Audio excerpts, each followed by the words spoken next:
Film की शुरुआत में हम एक राजा को देखते हैं जो काफी बूढ़े हो गए थे और इस वक्त वो अपनी पूरी जिंदगी पर एक किताब लिख रहे थे। जो कुछ भी इस किताब में लिखा गया था वो सब कुछ हम इस कहानी में देखेंगे, जिसके शुरू में हम एक औरत को देखते हैं जो बहुत ज्यादा खून से भरी हुई थी और किसी जानवर से बचकर भाग रही थी। बचने के लिए जैसे वो एक पहाड़ पर चढ़ी, अचानक उस जानवर ने नीचे से हमला कर दिया, बेरहमी से उसे मार डाला, जिसके बाद उसे खींच कर ले गया। अब एक गाँव में कुछ लोग एक लड़की और उसके डैड के पीछे पड़े हुए थे क्योंकि वो उस लड़की को मारना चाहती थी। दरअसल उनका मानना था कि वो लड़की एक विच चुड़ैल है। गांव वालों ने उन्हें पकड़ लिया और खूब पीटने लगी, पर तभी यहाँ दो वॉरियर्स योद्धा आ जाते हैं जो लड़की और उसके डैड को बचाने के लिए गांव वालों से लड़ने लगी। वो उनके डंडे छीन कर एक एक करके उन्हें मारती जा रही थी, साथ ही टांगे मुक्की मारकर भी उन्हें दूर हटा रही थी, क्योंकि दोनों वॉरियर्स को यकीन था कि वो कोई विच नहीं हो सकती। इनमें से एक वॉरियर का नाम फ्रैंक होता है। अब दोनों वॉरियर्स ने लड़की और उसके डैड की जान बचा ली थी, इसलिए लड़की जैसे उनसे बात करने लगी कि उसके डैड उसका हाथ पकड़कर फौरन यहाँ से ले गए। जिसके बाद फ्रैंक और उसका वॉरियर साथी राजा के महल में गए उनसे मिलने के लिए, जहाँ उनकी मुलाकात शुरुआत वाले बूढ़े राजा से हुई जो इस वक्त जवान थे और अभी वो सिर्फ राजकुमार थे,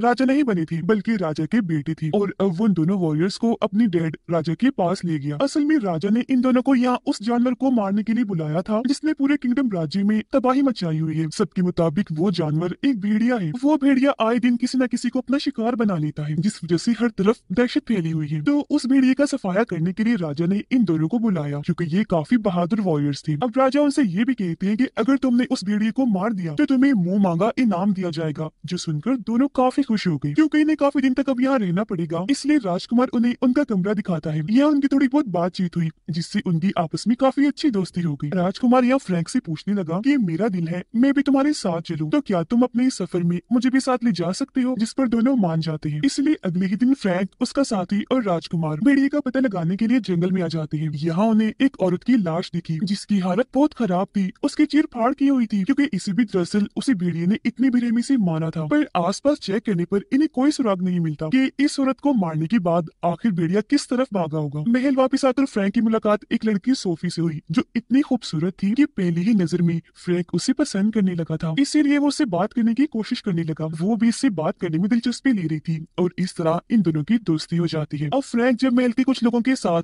इस पूरी जगह का नक्शा देख रहा था कि तभी उसकी वॉरियर दोस्त का गांव वालों से झगड़ा हो गया, जो लड़ाई हाथापाई तक पहुंच जाती है। लड़ाई में गांव के बहुत सारे लोग उसे मारने के लिए बारी बारी आ रही थी, पर वो बड़ी आसानी से अकेला ही उनका मुकाबला कर रहा था। कोई भी उसके सामने टिक नहीं पाता। वो बड़ी तेजी से अपनी स्किल्स, महारतों का इस्तेमाल करते हुए उन्हें मार मार कर दूर गिरा रहा था। ये सब देखकर राजा का एक साथी गन चलाकर सबको यहाँ से भगा देता है। इसके बाद जब सारे लोग आगे बढ़ रहे थे तो वो गाँव वाली उसी लड़की और उसके डैड को देखते हैं। यहाँ उस लड़की जिसे विच कहा जा रहा था उसकी तबीयत खराब हो रही थी क्योंकि उसका जिस्म बुरी तरह से मुड़ रहा था, उसे दौरा पड़ रहा था। अब ये देखकर सभी गांव वाले काफी घबरा गए, दोबारा से उसे विच कहने लगते हैं क्योंकि उन्होंने किसी की ऐसी हालत पहली दफा देखी थी और दौरा पड़ने से ऐसी हालत होती है उन्हें अंदाजा नहीं था। लेकिन तभी फ्रैंक उसे चेक करने लगा क्योंकि वो डॉक्टर वाले सारे काम भी जानता था। वो उसका गला, नाक, जिस्म चेक करके बताता है कि ये कोई विच नहीं है बल्कि इसे सच में दौरा पड़ा है। ये बस बीमार है तो आगे से इसे कोई परेशान ना करे। विच विच कहकर छोड़ दे अब इसकी जान। फिर अगले दिन राजा के सभी साथी जंगल में गए। सभी के पास गन्स थी जिनकी मदद से वो सारे ही भेड़ियों का शिकार करने लगे। शूट कर करके उन्हें मार गिरा रही थी ताकि अगर इनमें से कोई वो भेड़िया हुआ जो लोगों का शिकार कर रहा है तो उसके मरने से सब ठीक हो जाएगा, गाँव में फिर से सुकून का माहौल बन जाएगा। उधर फ्रैंक और उसका साथी इस शिकार से दूर जंगल को चेक करने आया था जहाँ इनके साथ सोफी भी थी। कि तभी यहाँ एक सफेद भेड़िया भागता हुआ आया जो सिपाहियों से बच कर आया था, जिसे देख सोफी उसकी तरफ गन करके बस शूट करने ही वाली थी कि तभी फ्रैंक गन पकड़कर उसे रोक देता है, ये कहते हुए कि नहीं इसे मत मारो क्योंकि ये बेचारा अपनी जान बचाकर यहाँ आया है और अब हम इसे मार दें। उधर राजा के सिपाहियों ने बहुत सारे बेकसूर भेड़ियों को मार दिया था सिर्फ इस उम्मीद पर कि इनके साथ अगर वो भेड़िया मर गया तो सब ठीक हो जाएगा। सारे लोग क्योंकि भेड़िए के हमले की वजह से परेशान थे इसलिए एक चर्च में जमा हुए जहाँ का फादर सबसे कह रहा था कि उस भेड़िए से अगर आप बचना चाहते हैं तो दुआएं करें और कोई रास्ता नहीं है। इतनी ही देर में यहाँ एक आदमी आया जो बेहद घबराया हुआ था। वो फादर के पास आकर कहने लगा, फादर बहुत बुरा हो गया है, मेरे बेटे पर उस भेड़िए ने हमला कर दिया है जिस वजह से वो जख्मी बेहोश की हालत में पड़ा हुआ है। घर पर भी नहीं, एक केव गार में हैं, उसकी हालत बहुत खराब है, प्लीज कुछ करें, मैं आपके आगे हाथ जोड़ता हूँ, कैसे भी करके उसे बचा लें। ये सुनते ही सारे लोग वहाँ से निकलकर उस भेड़िए को पकड़ने के लिए चले जाते हैं, क्योंकि उन्हें लग रहा था कि हमला करके भेड़िया ज्यादा दूर तक नहीं भागा होगा, हम उसे पकड़ लेंगे। जंगल में आगे बढ़ते हुए फ्रैंक को एक और लाश दिखी, जिसकी भी हालत बहुत खराब थी, क्योंकि इसे भी उस भेड़िए ने ही मारा था। पर लाश को चेक करने पर फ्रैंक को उसके ऊपर से लोहे का एक छोटा सा टुकड़ा मिला, जिसे वो अपने पास रख लेता है। अब फ्रैंक के वॉरियर दोस्त को उस केव गार्ड से आदमी का बेटा सच में बहुत जख्मी बेहोशी की हालत में मिल जाता है, जिसे उठाकर फौरन वो अपने साथ ले गया उसका इलाज करवाने के लिए, ताकि जैसे वो होश में आए उससे जान सके कि आखिर वो भेड़िया कैसा दिखता है। अब फ्रैंक वापस आकर राजा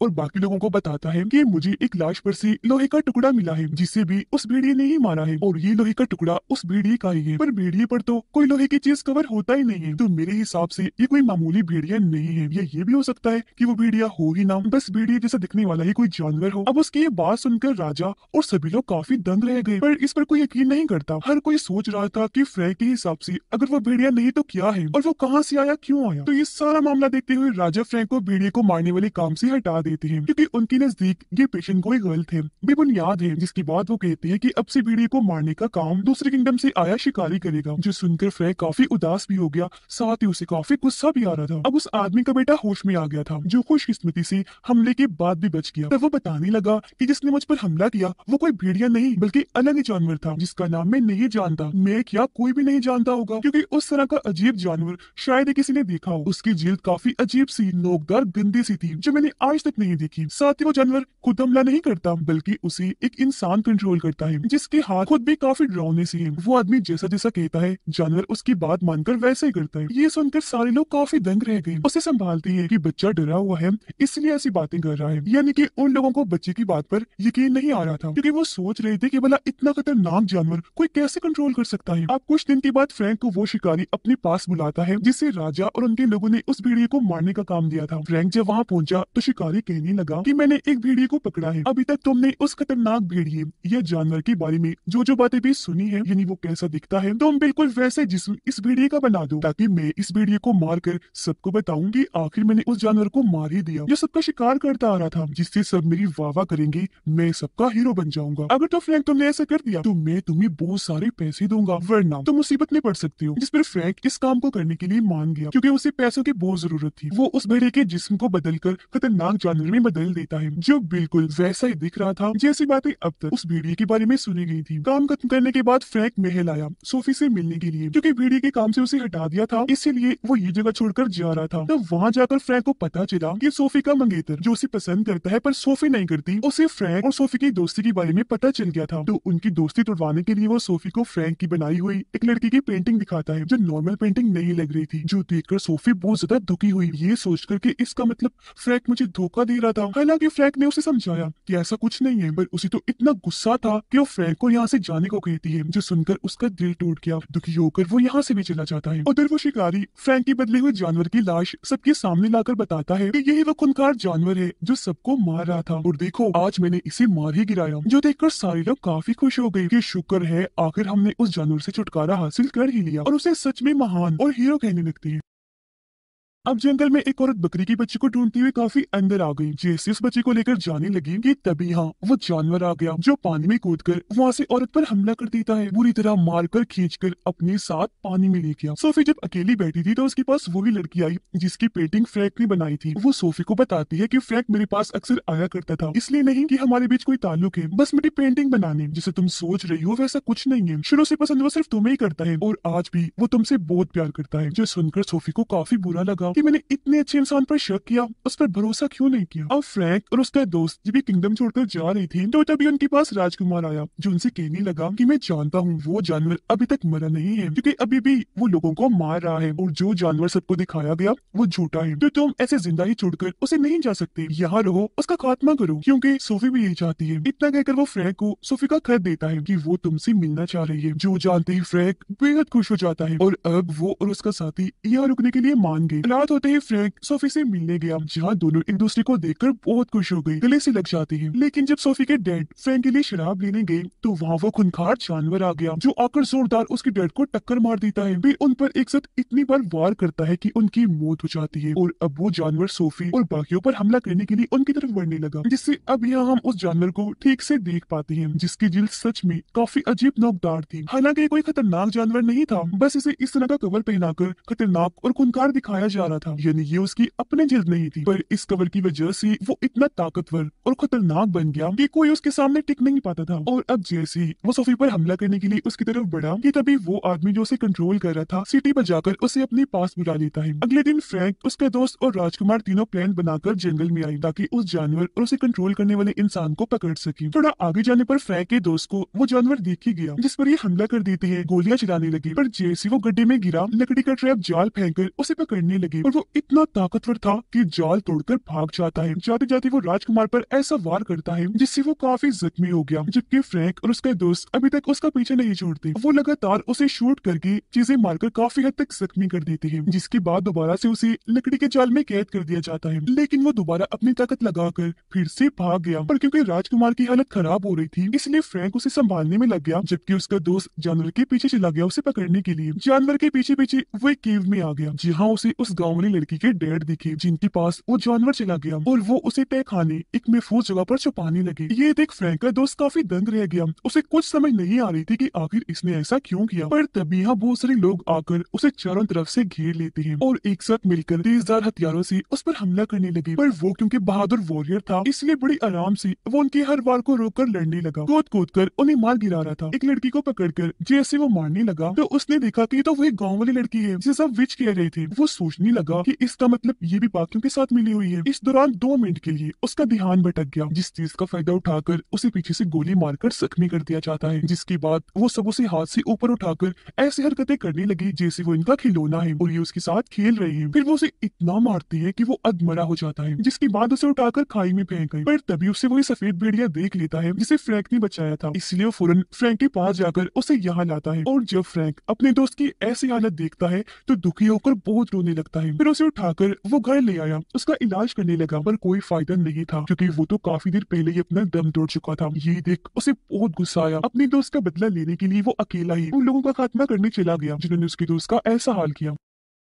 ये एक जगह पर आया जहाँ सारे जश्न मना रहे थे, डांस कर रहे थे, पर ये वहाँ आकर बड़े जोश से लड़ने लगा। जो भी इसके सामने आ रहा था अपनी ताकत लगाकर ये सबको रास्ते से हटाता जा रहा था, किसी को मुक्कों से मारकर, किसी को बाजू तोड़कर, तो किसी का गला दबाकर, और ऐसे उसने बहुत सारे लोगों को मार दिया। वापिस आकर उसने अपने दोस्त को जलाकर उसका फ्यूनरल कर दिया। तभी उसके पास राजा और उसके लोग आए जो फ्रैंक से कहने लगे कि तुमने गाँव के बहुत सारे लोगों को मार दिया है, तो इसीलिए सजा के तौर पर तुम्हें जेल जाना होगा। अब हालांकि वो सबको समझाता है कि पहले उन्होंने मेरे दोस्त को मारा था, फिर मैंने मारा, पर कोई भी उसकी बात सुनने को तैयार ही नहीं था। वो पकड़कर उसे अपने साथ ले जाती है, जेल में बंद कर दिया जाता है। जहाँ थोड़ी देर बाद जेल में उससे मिलने पेंटिंग वाली लड़की आई। वो यहाँ हैरानकुन जानकारी देती है, बताने लगी कि मुझे यहाँ चर्च के फादर ने भेजा है क्योंकि वो एक खुफिया सोसाइटी जिसका नाम ब्रदरहुड है उसके लिए काम करते हैं, जिसमें उन्होंने और उनके साथियों ने मिलकर उस खतरनाक जानवर को पाला है। उनके अलावा राजा के कुछ साथी भी इस सब में मिले हुए हैं जो राजा को मार कर उनकी जगह लेकर हर जगह और इस किंगडम पर अपना कब्जा करना चाहते हैं। पर क्योंकि तुम भी सब कुछ जान चुके हो इसलिए फादर तुम्हें मारकर तुम्हें मुर्दा हालत में देखना चाहते हैं। जो सुनकर फ्रैंक घबरा गया, पर तभी उसकी हालत खराब होने लगी, उसे उल्टी हो रही थी। दरअसल इस लड़की ने फ्रैंक के खाने में जहर मिला दिया था। वो तड़पने लगा जिससे यहाँ फ्रैंक की भी मौत हो जाती है। अब जब सोफी को इस बात की खबर हुई कि फ्रैंक मारा गया तो फौरन उससे मिलने आई क्योंकि उसे अभी तक यकीन नहीं आ रहा था कि फ्रैंक मर गया है। पर जैसे सोफी ने उसकी लाश देखी वो एकदम टूट गई। अब कुछ देर में पेंटिंग वाली लड़की और उसके कुछ लोग फ्रैंक की कब्र के पास आते हैं क्योंकि इस लड़की ने फ्रैंक के खाने में जहर नहीं बल्कि कुछ वक्त के लिए बेहोश करने वाली दवाई मिला दी थी ताकि बेहोशी की हालत में वो फ्रैंक को फादर को दिखा सके और उसे यकीन हो जाए कि हाँ फ्रैंक मर चुका है। जिसके बाद में ये लड़की आकर उसे बचा ली तो कब्र खोद कर वो फौरन फ्रैंक को बाहर निकालते हैं। उधर सोफी जब उदास बैठी थी तो तभी वहाँ उसका मंगेतर आता है जो उसे दिलासा देने के बहाने उसके साथ बदतमीजी करने लगा। इसी दौरान हम उसका हाथ देख लेते हैं जो बेहद डरावना था,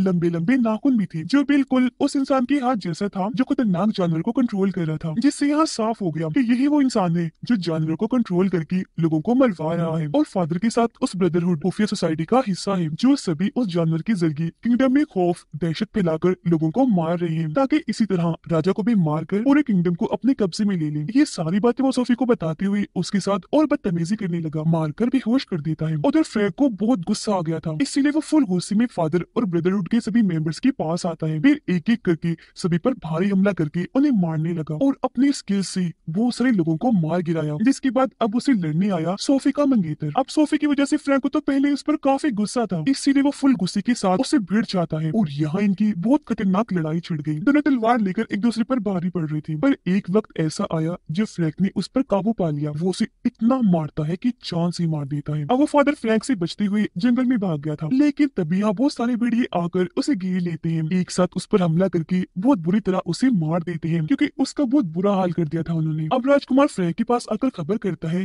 कि सोफी की हालत बहुत खराब है, वो मर रही है, तुम्हें उसके पास जाना चाहिए क्योंकि तुम दोनों एक दूसरे को प्यार करते हो, तो हो सकता है उसे होश आ जाए। जसन फौरन वो उसके पास गया जो बेहोश ही पड़ी हुई थी। वो उसे अपनी गोद में उठाकर अपने दोस्त की दी हुई दवाई खिलाता है, लेकिन फिर भी उसे होश नहीं आती। इसलिए फ्रैंक इतने वक्त से बिना कुछ खाए पिए सोफी को गोद में लिए उसके ठीक होने के लिए दुआएं करने लगा, जिससे आखिरकार उसकी दुआ और उसके दोस्त की दवा रंग ले ही आती है क्योंकि उसे होश आ गया था। जिसके बाद फ्रैंक उस जानवर के पास गया जो जख्मी होने की वजह से वही पड़ा हुआ था, बहुत तकलीफ में था। तो अब उसे इस तकलीफ से आजाद करने के लिए फ्रैंक उसे शूट करके मार देता है। इसीलिए भी मारा ताकि आगे से उसे कोई कंट्रोल करके लोगों को ना मरवाए। अब जानवर और सोसाइटी को खत्म करने से फ्रैंक ने इस किंगडम को बचा लिया था। जिसके बाद वो सोफी को लेकर अपने किंगडम के लिए निकल जाता है शिप के जरिए, जहाँ वो समंदर में अपने दोस्त की राख को भी बहा देता है। फिर वो और सोफी गले मिलती है क्योंकि अपने किंगडम में जाते ही दोनों शादी करके हंसी खुशी जिंदगी गुजारेंगे। और इसी के साथ इस मूवी की कहानी यहीं पर खत्म हो जाती है।